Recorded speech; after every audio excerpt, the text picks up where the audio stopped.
বাংলা ছবিতে পরপর মান্না দে গাইছেন। নিজের সঙ্গীত পরিচালনায় রাম ধাক্কা ছবির গানও বেশ জনপ্রিয় হয়েছে, কিন্তু মন কিছুতেই ভরে না তার। বাংলা ছায়াছবির জগতে তখন পুরুষ কণ্ঠের গানের একচ্ছত্র আধিপত্য ছিল হেমন্ত মুখোপাধ্যায়ের। সেই সময় এগিয়ে এলেন সেই সুধীন দাশগুপ্তই।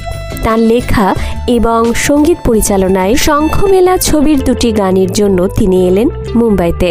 তার প্রিয় মান্না দেকে গিয়ে বললেন, হাতে সময় একেবারেই কম, মাত্র কদিনের জন্য মুম্বাইতে এসেছেন তিনি। এর মধ্যে দুটি গান মান্না দেকে গাইতেই হবে।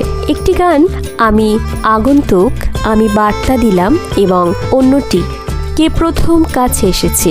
দ্বিতীয় গানটি ডুয়েট লতা মঙ্গেশকরের সঙ্গে। কিন্তু তখন প্রধান অসুবিধে হলো অত কম সময়ের মধ্যে কোনো স্টুডিও ফাঁকা পাওয়া গেল না কিছুতেই।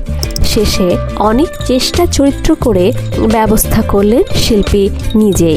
শুনলেন নৌশাদ সাহেবের রেকর্ডিং আছে মেহবুব স্টুডিওতে।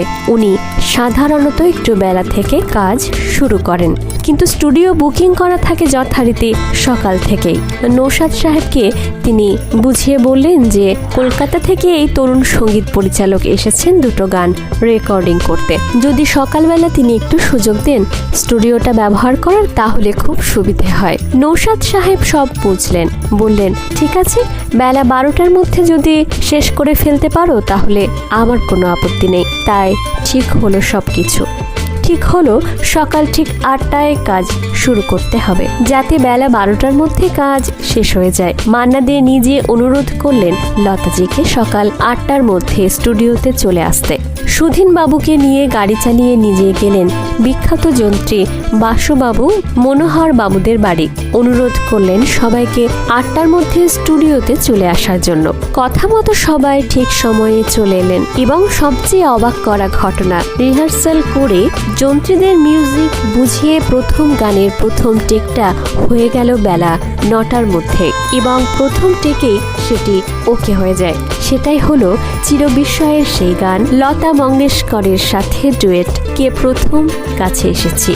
দ্বিতীয় গান আমি আগন্তুকও রেকর্ডিং হয়ে গেল নির্ধারিত সময়ের অনেক আগেই। এটা অবশ্যই সম্ভব হয়েছিল দুই কিংবদন্তি শিল্পীর আন্তরিকতা এবং মুম্বাইয়ের অসাধারণ সমস্ত যন্ত্রশিল্পীদের অকুণ্ঠ সহযোগিতায়। এই গান দুটির পর শিল্পী মান্না দেকে আর কোনোভাবেই পিছনে ফিরে তাকাতে হয়নি। 1966-র এই শুভ মুহূর্ত থেকে শুরু হলো বাংলা ছায়াছবির জগতে মান্না দের সশব্দ পদচারণা।